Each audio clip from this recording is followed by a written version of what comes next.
Salutations chers disciples d'Avan et bienvenue dans notre 14e review consacré à l'anime Dai no Daiboken. Cet épisode intitulé Flézard, le commandant de feu et de glace a été diffusé le 9 janvier 2021 et nous présente la préparation du sauvetage de Leona ainsi que la démonstration de la puissance de Flézard contre des soldats et des magies aguerris. Il adapte les chapitres 48 à 50 du manga et retrace les épisodes 27 et 28 de l'anime de 1991. Pour cet épisode 14, Hiroyuki Kakudo revient à la réalisation. Il avait déjà été en charge de l'épisode 7. Pour rappel, Kakudo n'est autre que le réalisateur de la première série Digimon. Cette fois, il est accompagné de Yuji Akamata. Ils avaient déjà travaillé ensemble sur les épisodes 8 et 81 de Gege no Kitaro. Akamata est encore un autre vétéran de la Toei, mais cette fois, cela a une saveur particulière puisqu'il avait déjà participé à Dai no Daiboken, la version de 1991, en tant que simple animateur sur les épisodes 8, 14 et 21. Katsuhiko Chiba, le scénariste principal de la série, signe également son retour. Katsuki Sumisawa avait été en intérim depuis l'épisode 10. Pour la première fois depuis la diffusion, l'épisode démarre par un récapitulatif avant générique. On peut ensuite remarquer que le générique a été légèrement changé tout à la fin. Et oui, à présent, Yunkel fait aussi partie de la petite troupe et il apparaît aux côtés de Leona.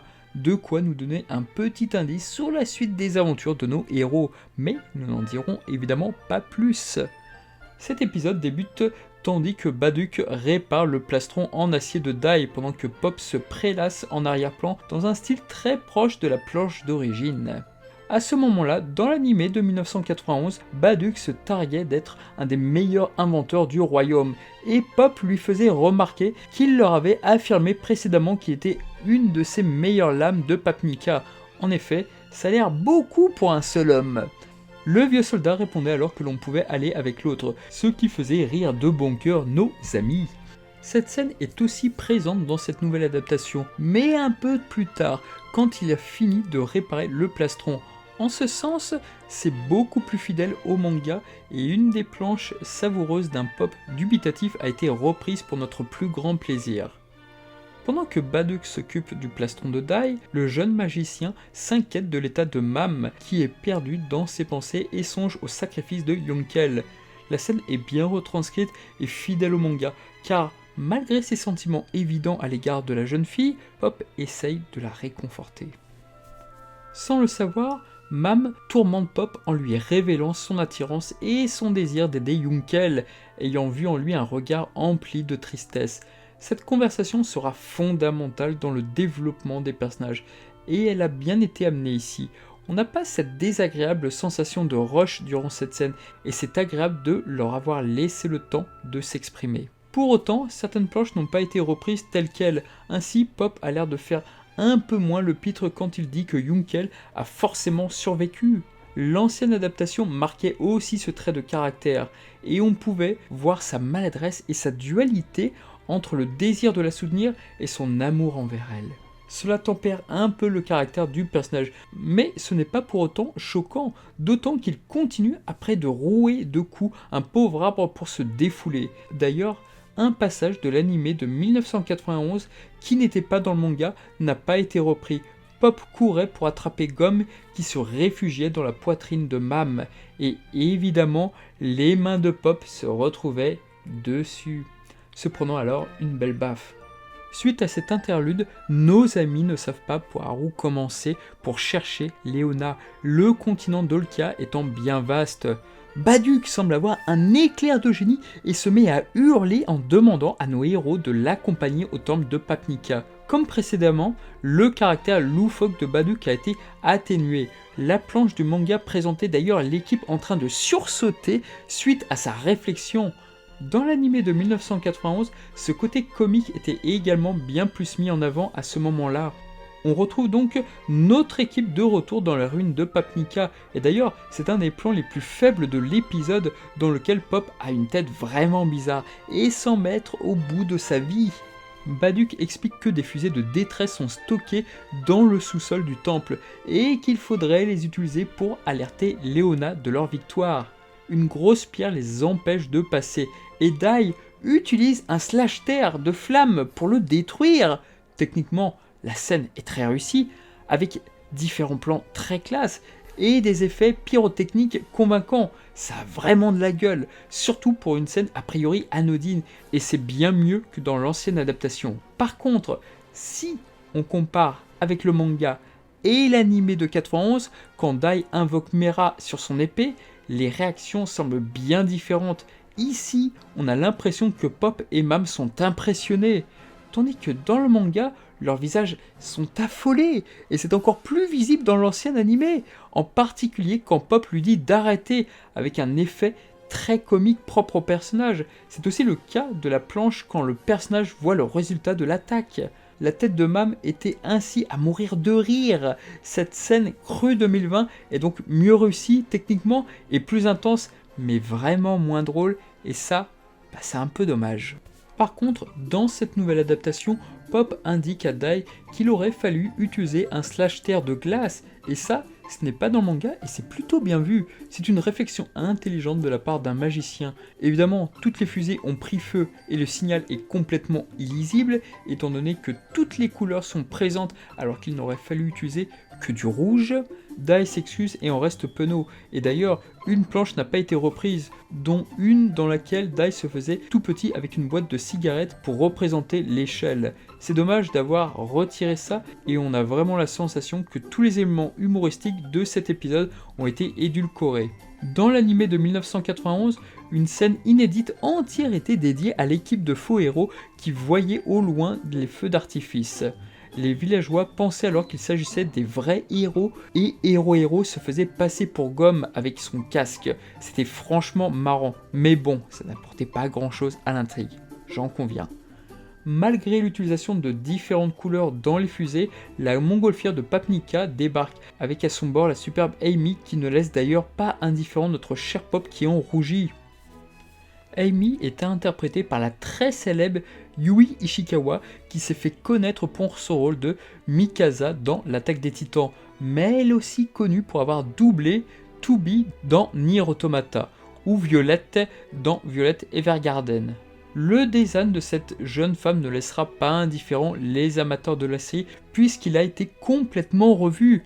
En effet, elle paraissait bien plus mature dans le manga et elle disposait de yeux en amande qui tranchaient radicalement avec le reste des personnages. Ce design était aussi repris dans le manga de 1991, dans lequel elle disposait d'ailleurs de cheveux bleus alors qu'elle est brune à l'origine. Pour autant, si l'on s'attarde sur son apparence, dans le Perfect Book, il est également éloigné du design initial et se rapproche davantage de son apparence actuelle. On peut donc penser que le style de cette nouvelle adaptation se rapproche plus de ce que Koji Nada souhaitait sur ce personnage après réflexion. Lorsque Pop apprend qu'elle fait partie des 3 sages de Papnica, une des planches savoureuses du manga est reprise, dans laquelle on voit comme il les voyait à la base, c'est-à-dire comme 3 vieux monsieur croulants et peu affables. C'est vraiment sympa d'avoir gardé ce passage, même si la transition avec le reste de la conversation est un peu brutale. C'est mieux amené dans l'ancienne adaptation. Il faut souligner que le design des 3 sages de Papnica est directement repris de la classe des sages de Dragon Quest III. L'équipe embarque dans la montgolfière et Pop continue de draguer la mage en lui disant qu'il pensait qu'il s'agissait de la princesse, faisant référence à sa beauté. Mam lui demande de se tenir mieux que ça et les échanges sont encore édulcorés car à la base elle le traitait d'obsédé. Son côté pervers était tout aussi marqué dans l'ancienne adaptation, notamment par un faciès assez équivoque. Toutes les allusions peu ou prou Salas sont complètement retirées. Dommage, car ça reste le personnage de Pop, et ça, ça nous manque. La réaction de Mam est aussi amoindrie, surtout en comparaison avec l'ancienne adaptation. Ceci étant, cet échange reste réussi et montre la relation spéciale entre Mam et Pop, celui-ci remettant en question sa féminité. Il finit par se prendre une bonne baffe qui, comme dans le manga, est suggérée et pas montrée. Et d'ailleurs, Pas besoin car une planche avec une bonne trace sur la joue est reprise, typiquement le genre de plan avec Pop qu'on adore. A noter que durant ce moment, l'ancienne adaptation nous présentait une ellipse avec les faux héros qui profitaient d'un bon repas avec les villageois. C'était assez marrant de les voir s'amuser pendant que l'équipe allait risquer sa peau pour sauver Léona. En parlant de Léona, on comprend comment elle a pu rester cachée si longtemps, sur l'île sur laquelle elle se trouve étant protégée par le tourbillon de Valge, obligeant les bateaux à faire de larges détours pour l'éviter. À ce sujet, le tourbillon est vraiment super bien foutu et rappelle furieusement ce que l'on peut connaître dans une partie de Dragon Quest. La scène qui introduit la princesse est assez différente, car au lieu de jeter par terre la maigre nourriture restante pour faire la morale aux soldats, elle menace de la jeter. Quelques dialogues sont rajoutés pour donner du crédit à son rôle de princesse et par extension mettre en valeur Dai. Dans l'ancien animé, les soldats en faisaient peut-être un peu plus en pleurant face à sa logorée sur la dignité humaine et leur action est ici plus fidèle aux planches d'origine. Le design de la robe est superbe et fait honneur à son statut de reine, et le rythme général est assez bon. On n'a plus cette sensation de scène accélérée, notamment quand les deux autres sages sont présentés. C'est du bon boulot et on apprécie cette partie. Apollo est interprété par Shuei Sakaguchi, que l'on connaît pour ses rôles dans Jugo dans Naruto Shippuden, Teppei Kizugi dans Captain Tsubasa et Biggs dans Final Fantasy VII le remake. Marine, quant à elle, est doublée par Kyono Yasuno, une seiyuu qui a vu sa popularité grandir grâce à ses rôles de Nejire Ado dans My Hero Academia, Charmy Papitson dans Black Clover ou encore Cure Soleil dans Star Twinkle Precure. L'introduction de Flazar est très fidèle au manga et on peut vraiment dire qu'il transpire la classe quand il débarque. D'ailleurs, celui-ci indique que le héros a péri dans les flammes, chose qu'il ne mentionnait pas dans le manga. Quant à la première adaptation, l'arrivée de Flazar était différente, mais tout aussi impressionnante, avec en fond l'excellente musique Dungeon. On pouvait notamment voir un soldat être gelé par le terrible légat et rejoindre ses compagnons. Sur cet épisode 14, on nous montre à quel point Flazard est un adversaire redoutable, aussi bien en magie qu'au corps à corps. On regrettera une animation trop expéditive sur les premiers soldats que Flazard va tuer, alors que dans le manga, la page était vraiment classe. Elle a dû marquer un bon nombre de lecteurs à coup sûr, concluant ainsi le chapitre 45. Ce passage marquait aussi la fin de l'épisode 27 de l'adaptation de 91, avec un plan absolument superbe. On aurait donc aimé moins de censure à ce moment clé, mais ça reste quand même sympa à regarder. Les trois autres soldats à être vaincus ont le droit à un combo feu-froid assez expéditif avec des effets de glace et de feu de toute beauté. Techniquement, c'est très réussi et on sent toute la puissance de Flazar. Ce passage ne trahit pas ce qui est indiqué dans le manga, même si le cassage des armures aurait pu être plus impressionnant.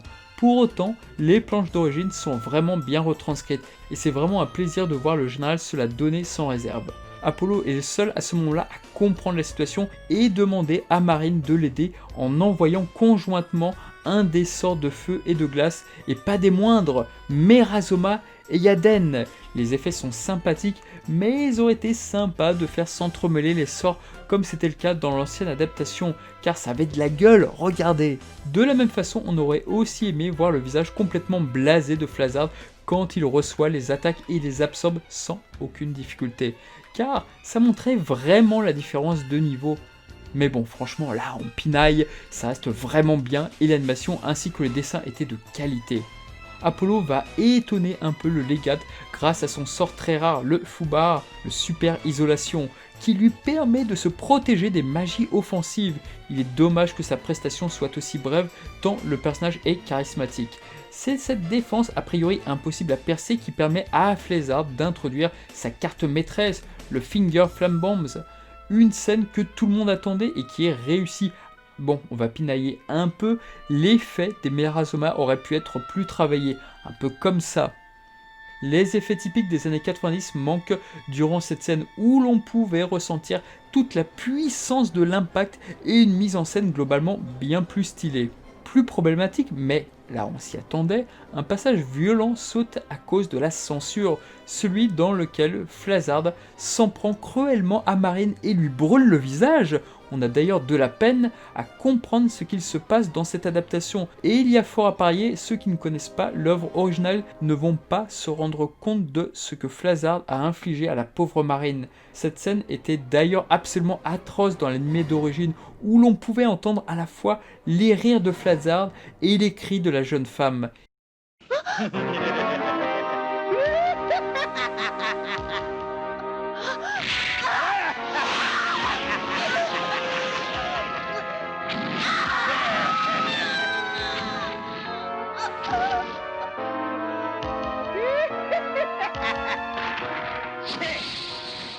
Il faut dire que la scène en était presque gratuite, mais elle montrait à quel point le légat était impitoyable, et surtout qu'il ne faisait aucune distinction de sexe dans une guerre, contrairement à Yunkel qui lui se refusait à se battre contre une femme.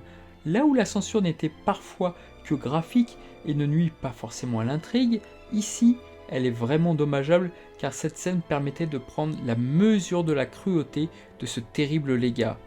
Au niveau des changements, on peut aussi constater que Leona tente d'attaquer Flazard avec une magie, ce qui n'était pas le cas dans le manga, probablement pour mettre en valeur son courage et son caractère.